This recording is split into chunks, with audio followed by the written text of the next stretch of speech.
Good evening everyone. শতাব্দীর কিচেনে আপনাদের সবাইকে স্বাগত জানাই।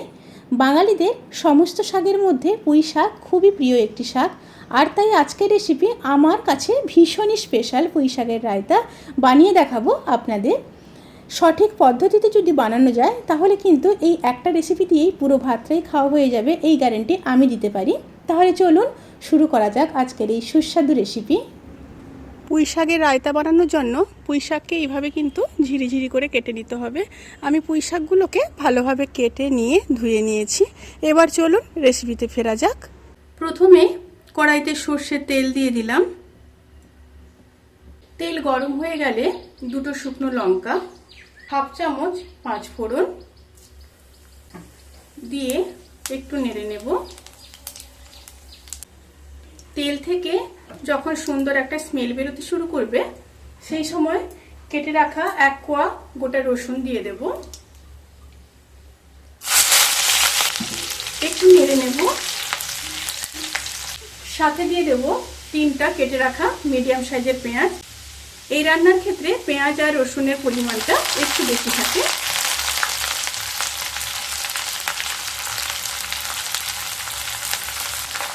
পেঁয়াজ আর রসুনকে হালকা ভেজে নেব। পেঁয়াজ আর রসুন হালকা ভাজা হয়ে গেলে ওই সময় দিয়ে দেব পরিমাণ মতো লবণ, হাফ চামচ হলুদ গুঁড়ো, আর দিয়ে দেব হাফ চামচ লঙ্কার গুঁড়ো।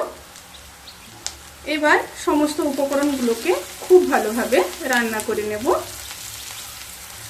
স্টিমটা কিন্তু এই সময় মিডিয়ামে রাখা আছে। এবার ঢাকা দিয়ে মশলাগুলোকে খুব ভালোভাবে কষিয়ে নেব।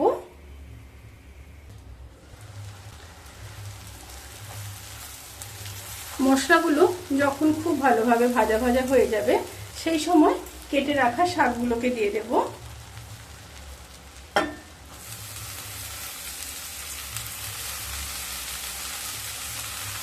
সমস্ত শাক একসাথে দেব না, অল্প অল্প করে দিয়ে নেড়ে নিয়ে আবার দেব। এককালীন এতটা শাক কড়াইতে ধরবে না, সেই কারণে।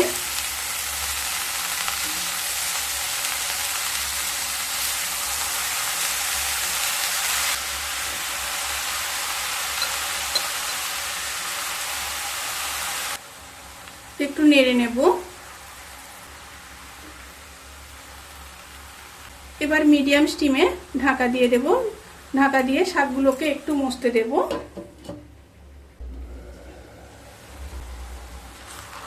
শাকগুলো থেকে দেখুন বেশ অনেকটাই জল ছেড়ে দিয়েছে, শাকটা অনেকটা মজেও গেছে।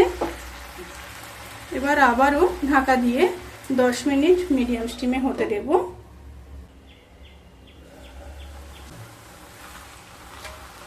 শাকগুলো যখন প্রায় 75% সেদ্ধ হয়ে যাবে সেই সময় দিয়ে দেব সর্ষে বাটা। এখানে আমি 2 চামচ সর্ষে বাটা ব্যবহার করব।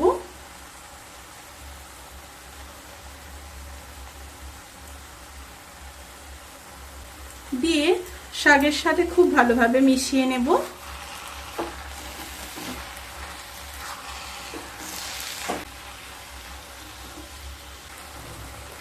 শাকগুলোকে নেড়ে নিয়ে এবার দুটো কাঁচা লঙ্কা দিয়ে দেব। কাঁচা লঙ্কা দিয়ে ঢাকা দিয়ে আবারও 5 মিনিট লো স্টিমে হতে দেব। শাক প্রায় রান্না হয়ে গেছে, জলটাও প্রায় সবটাই শুকিয়ে এসছে। এরপর অবশ্যই ওপর থেকে কিন্তু সর্ষের তেল দিতে হবে। দিয়ে খুব ভালোভাবে মিশিয়ে নেব। এবার স্টিমটা বাড়িয়ে আরো ভালোভাবে শাকের ভেতর থেকে জলটাকে শুকিয়ে নিতে হবে। রান্নাটি কিন্তু অলমোস্ট ডান। এরপর গ্যাস অফ করে দেব। গ্যাস অফ করে দিয়ে সার্ভ করে দেব। ভিডিওটি কেমন লাগলো প্লিজ কমেন্ট করে জানাতে কিন্তু ভুলবেন না। যদি ভালো লেগে থাকে তাহলে সাবস্ক্রাইব করে পাশে থাকা বেল আইকন ক্লিক করে নোটিফিকেশান অল করে রাখবেন। তাতে করে আমি যত রেসিপি দেব সমস্ত লিঙ্ক আপনাদের কাছে পৌঁছে যাবে। আপনারা সবাই ভালো থাকবেন, সুস্থ থাকবেন, সাবধানে থাকবেন। আজকের মতো এই পর্যন্ত। পরের ভিডিওর জন্য অপেক্ষা করুন। টাটা।